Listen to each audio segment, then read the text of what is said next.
ಓಂ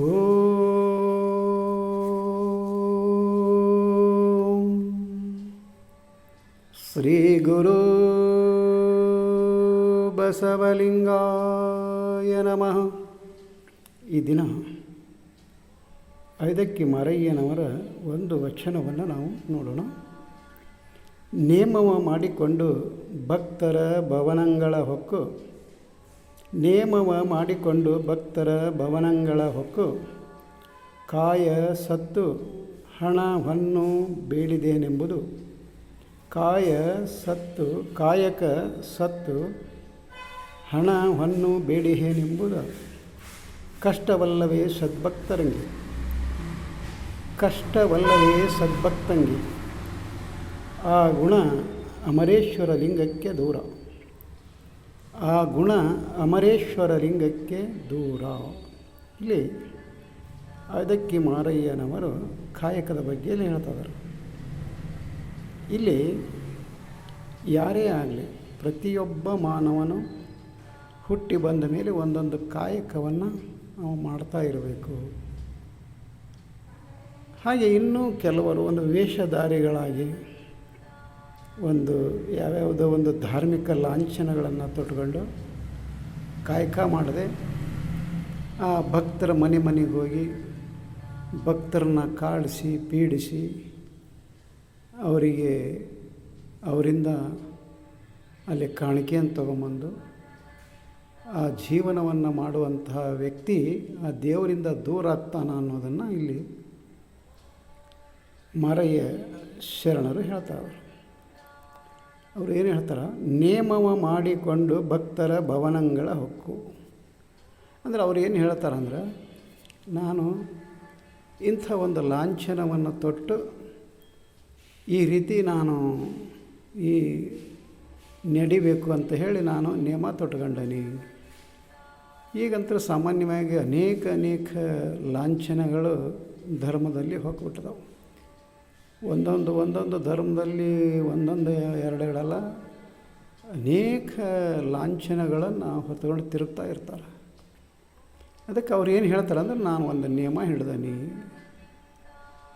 ಒಂದು ನಿಯಮ ತೊಟ್ಟದನಿ, ಹೀಗೆ ಲಾಂಛನ ತೊಟ್ಟು ಭಕ್ತರು ನನಗೆ ಕೊಡಬೇಕು ಅಂತ ಹೇಳಿ ಆ ಮನೆಗೆ ಹೋಗ್ತಾರೆ ಅವರು.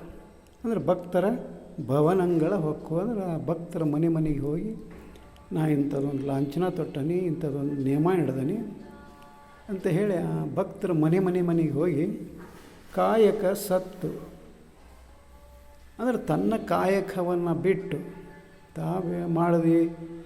ದುಡಿದು ತಿನ್ನುವುದನ್ನು ಬಿಟ್ಟು ಅಲ್ಲಿ ಆ ಭಕ್ತರ ಮನೆಗೆ ಹೋಗಿ ಹಣ ಹೊನ್ನು ಬೇಡಿಹೇನೆಂಬುದು. ಅವರಲ್ಲಿ ಕಾಣಿಕೆಯನ್ನು ಅಲ್ಲಿ ಹಣವನ್ನು ಕೊಡಲಿ, ದವಸ ಧಾನ್ಯವು ಕೊಡಲಿ, ಮತ್ತೊಂದು ಏನಾದರೂ ಒಡವೆಗಳನ್ನು ಕೊಡಲಿ, ಏನಾದರೂ ಅಲ್ಲಿ ಬೇಡ್ಕೊಂಡು ಅಲ್ಲಿ ಅವ್ರು ಕೊಟ್ಟಂಥದ್ದು ತಗೊಂಡು ಬಂದು ತಿಂದ ಅಂತ ಹೇಳಿದ್ರೆ ಅದಕ್ಕೆ ಅವ್ರು ಏನು ಹೇಳ್ತಾರೆ? ಕಷ್ಟವಲ್ಲವೇ ಸದ್ಭಕ್ತಂಗಿ. ಏನಲ್ಲಿ ಒಂದು ಧರ್ಮ ಲಾಂಛನವನ್ನು ತೊಟ್ಕೊಂಡು ಅಲ್ಲಿ ಬೇಡ್ತಾ ಹೋದರೆ ಅದು ಕಷ್ಟ ಹೌದಲ್ಲ. ಆ ರೀತಿ ನೀನು ಮಾಡಿದಾಗ ಅದು ಹೇಗೆ ನೀನು ಸದ್ಭಕ್ತ ಆಗ್ತಿ, ಹೇಗೆ ಭಕ್ತ ಆಗ್ತಿ ಅನ್ನೋದನ್ನು ಅವರು ಇಲ್ಲಿ ಪ್ರಶ್ನೆ ಮಾಡ್ತಾರೆ ಅವರು ಮಾರಯ್ಯ ಶರಣರು. ಹಾಗೆ ಮುಂದೆ ಏನು ಹೇಳ್ತಾರೆ ಅವರು? ಆ ಗುಣ ಅಮರೇಶ್ವರ ಲಿಂಗಕ್ಕೆ ದೂರ.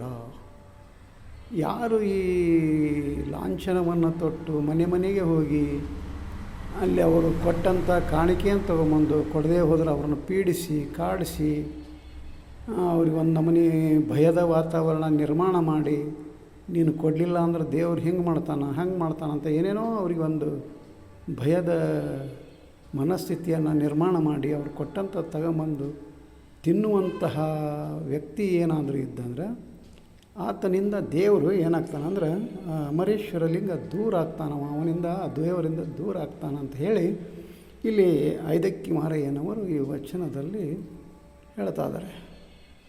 ಹಾಗಾದರೆ ಈ ವಚನದ ಒಂದು ಸಂದೇಶ ನಾವೇನು ತಿಳ್ಕೊಬೇಕಂತ ಕೇಳಿದ್ರೆ, ನಾವು ಯಾವುದೇ ಕಾಯಕವನ್ನಾದರೂ ಸಹಿತ ನಾವು ಸ್ವಂತ ಕಾಯಕವನ್ನು ಮಾಡಬೇಕು. ಸ್ವಂತ ಕಾಯಕದಿಂದ ಗಳಿಕೆ ಮಾಡಿ ನಮ್ಮ ಜೀವನವನ್ನು ನಾವು ನಡೆಸ್ಕೊಳ್ಬೇಕೇ ಹೊರತು ಮತ್ತೊಬ್ಬರಿಂದ ಕಾಡಿ ಬೇಡಿ ತಂದು ತಿನ್ನಬಾರ್ದು ಅನ್ನೋದನ್ನು ಆ ಕಾಯಕದ ಒಂದು ಮಹತ್ವವನ್ನು ಇಲ್ಲಿ ಮಾರಯ್ಯ ಶರಣರು ನಮಗೆ ತಿಳಿಪಡಿಸ್ತಾರೆ. ಅದಕ್ಕೋಸ್ಕರ ನಾವು ಸಹಿತ ಯಾರಾದರೂ ಕಾಡಿ ಬೇಡಿ ಅವರಿಂದ ಪಡೆದು ಹೊಟ್ಟೆ ಹೊರೆಯುವಂಥ ಮನೋಭಾವ ನಮ್ಮದಾಗಬಾರ್ದು.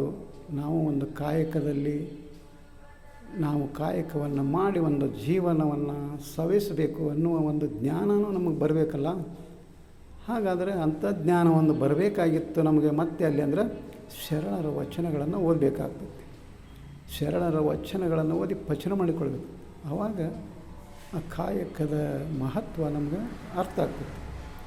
ಮತ್ತು ನಾವು ಅಲ್ಲಿ ಕಾಯಕ ಮಾಡಿ ನಮ್ಮ ಜೀವನವನ್ನು ಸವಿಸಿದಾಗ ದೇವರ ಹತ್ತಿರ ನಾವು ಆಗ್ತೇವೆ, ದೇವರಿಗೆ ಬೇಕಾದರೂ ಆಗ್ತೇವೆ ನಾವು. ಅದಕ್ಕೋಸ್ಕರ ವಚನಗಳನ್ನು ಓದೋಣ, ಪಚನ ಮಾಡಿಕೊಳ್ಳೋಣ ಅಂತ ಹೇಳುತ್ತಾ ಈ ವಚನಕ್ಕೆ ವಿರಾಮ ಕೊಡ್ತಾ ಇದ್ದೇನೆ. ಶರಣು ಶರಣಾರ್ಥಿ.